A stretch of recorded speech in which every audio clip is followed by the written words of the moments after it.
Hello friends, welcome back to my channel. তো আমি এখানে এই যে ফেব্রিকের কৌটোর ঢাকনির মাপে 16টি কার্ডবোর্ডের টুকরো এরম রাউন্ড শেপে কেটে নিয়েছি। তার উপর থেকে আমি গোলাপি কালারের কাপড় ভালোভাবে লাগিয়ে নিচ্ছি। সব কটিতে পিঙ্ক কালারের কাপড়ই একই রকমভাবে লাগিয়ে নেব।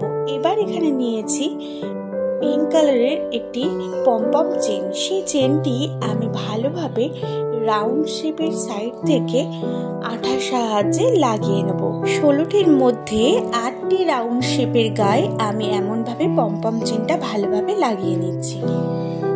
চলো এবার পিছন থেকে আরেকটি করে রাউন্ড শেপ আমি ভালোভাবে আঠার সাহায্যে চেপে লাগিয়ে নিলাম। এখানে দেখো একই রকম ভাবে আমি এখানে 8টি রাউন্ড শেপ তৈরি করে নিয়েছি।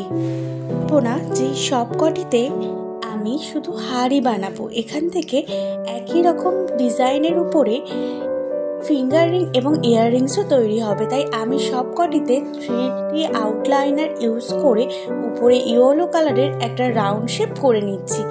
এবার যেহেতু খুব সরু একটা ফ্লাওয়ার ডিজাইন আমি এখানে তুলবো, সেই জন্য ধূপের কাঠি আমি এখানে ব্যবহার করেছি। হোয়াইট কালার দিয়ে আমি পাশ থেকে কেমন ডিজাইন করছি তোমরা সেটা ভালোভাবে দেখে নাও। সব কটিতে একই রকমভাবে ডিজাইন করে নেব। প্রথমে এই দুটো রাউন্ড শেপ আমি ইয়াররিংসের জন্য ব্যবহার করব এবং পরে আরেকটি রাউন্ড শেপ আমি এখানে ফিঙ্গার রিংয়ের বেসটা ভালোভাবে আঠার সাহায্যে লাগিয়ে নিয়েছি।